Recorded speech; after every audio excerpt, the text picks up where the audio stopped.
ನಾವೇನು ತಿಳ್ಕೊಂಡಿದ್ವಿ ಇಲ್ಲ ಎಲ್ಲ ಕಡೆ ಹೋಗಿಲ್ಲ ವಿಷಯ ಅಂತೇಳಿ. ಆದರೆ ಜನಸಾಮಾನ್ಯ ಇವತ್ತು ಮಾತಾಡ್ತಾ ಇದ್ದಾರೆ, ಜನಕ್ಕೆ ತಿಳಿತಾ ಇದೆ ಹೌದಪ್ಪ ಇದು ತಪ್ಪಲ್ಲ, ಇದು ಯಾಕೆ ಮಾತಾಡಲಿಲ್ಲ ಇಲ್ಲಿವರೆಗೆ. 3 ಜನ ನಾವಿಕರು ಸೈನಿಕರು ತಿಳ್ಕೊಂಡಿದ್ದಾರೆ, ಅದ್ರ ಬಗ್ಗೆ ಏನಿಲ್ಲ ಮೆಸೇಜ್ ಅವ್ರದ್ದು ಅನ್ನುವಂಥದ್ದು. ಈ ಪರಿಸ್ಥಿತಿಗೆ ಬಂದಿದ್ದ ಕಾರಣ ನಾವು ನಮ್ಮನ್ನು ಈ ಕಳೆದ 2014ರಿಂದ ಇಲ್ಲಿವರೆಗೆ ನಾವು ತೆಗೆದುಕೊಂಡಂಥ ವಿದೇಶಾಂಗ ನೀತಿ ಆಗಿರ್ಬೋದು, ಆರ್ಥಿಕ ನೀತಿ ಆಗಿರ್ಬೋದು, ನಮ್ಮನ್ನು ದುರ್ಬಲಗೊಳಿಸಿಬಿಟ್ಟು ಅಂತ. ಆರ್ಥಿಕವಾಗಿ ಹೆಂಗೆ ದುರ್ಬಲ ಆಯ್ತಪ್ಪ ಅಂತಂದ್ರೆ ನಾವು ಅಮೇರಿಕ ಬೆಲೆ ತುಂಬಿಟ್ಟಿವಿ, ಕಾರ್ಪೊರೇಟ್ಗಳನ್ನ ಬೆಳೆಸಿದ್ವಿ, ಸ್ವ ಉದ್ಯೋಗಗಳು ಬೆಳೆಸಲಿಲ್ಲ, ಸ್ಮಾಲ್ ಸ್ಕೇಲ್ ಇಂಡಸ್ಟ್ರಿಗಳನ್ನ ಬೆಳೆಸಿಲ್ಲ, MSMEಗಳನ್ನು ಬೆಳೆಸ್ಕೊಳ್ಳಿಲ್ಲ. ಇನ್ನಿರೋದ ನಿಧಾನಕ್ಕೆ ಬ್ಯಾಂಕ್ಗಳನ್ನ ನಾವು ಮರ್ಜ್ ಮಾಡ್ತಾ ವಿಲೀನ ಮಾಡ್ತಾ ಕಡಿಮೆ ಮಾಡ್ತಾ ಬಂದ್ವಿ.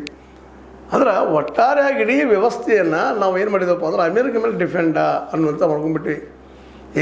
ಹೀಗಾಗಿ ಇವತ್ತು ನಾವು ಪಾಕಿಸ್ತಾನ ಗೆದ್ದಿದ್ದೀವಿ, ಪಾಕ್ ಅಕ್ಯುಪೈಡ್ ಏನದ ಕಾಶ್ಮೀರು ಅದು ನಾವು ಹೊಡೆದೀವಪ್ಪ, ನಾವು ಗೆದ್ದೀವಿ ಅಂತ ಹೇಳ್ಕೊಳ್ಳೋ ಸ್ಥಿತಿಯೊಳಗೆ ನಾವು ಇಲ್ಲಿ ಇವತ್ತು.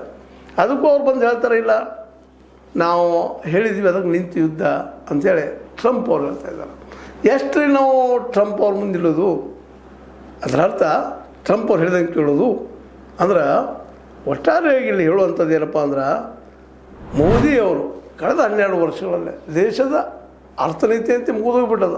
ಹೇಳಿದೆ ನಿಮಗೆ PSUಗಳು ಇದ್ದಿದ್ದೆಲ್ಲ ಪ್ರೈವೇಟ್ದವ್ರಿಗೆ ಕಾರ್ಪೊರೇಟ್ದವ್ರಿಗೆ ಹಂಚಿಬಿಟ್ಟಿದ್ದಾರೆ. ದುಡ್ಡಿಗೆ ಎಂಟ್ರಂಗೆ ಹೋಗಿದ್ದಾವೆಲ್ಲ ದೊಡ್ಡದನ್ನು ಕಟ್ಟಿ ಅವುಗಳಲ್ಲಿ ಒಂದು ಉದ್ಯೋಗ ಮಾಡಿಸ್ಬೇಕು ಅನ್ನೋದ್ರೊಳಗೆ ಯಾರ್ಯಾರಿಗೂ ಬಿಕ್ರಿ ಮಾಡಿಬಿಟ್ರು, ಕೊಟ್ಬಿಟ್ರು. ಇವತ್ತು ಇಲ್ಲಿ ಸ್ಮಾಲ್ ಇಂಡಸ್ಟ್ರಿ ಬೆಳೀಲಿಲ್ಲ, ಮತ್ತೊಂದು ಬೆಳೀಲಿಲ್ಲ, ಏನಿದ್ರು ನಾವು ಇಂಪೋರ್ಟ್ ಮಾಡ್ಕೊಳ್ಳೋಂಥ ಪರಿಸ್ಥಿತಿಗೆ ಒಂದು ಮಾರ್ಕೆಟ್ ಆಗಿಬಿಟ್ಟಿವಿ. ನಾವು ಅಮೇರಿಕಾಕ್ಕೆ ನಾವು ನಮ್ಮ ಸ್ವಂತ ಮಾರ್ಕೆಟನ್ನು ಬೆಳೆಸ್ಕೊಳ್ಳಿಲ್ಲ.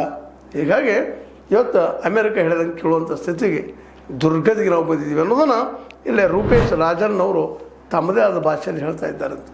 ಯಾಕಂದ್ರೆ ಅಟ್ಲೀಸ್ಟ್ ಈ 3 ಜನರ ಮೇಲೆ ದಾಳಿ ಮಾಡಿದ್ದಾರೆ,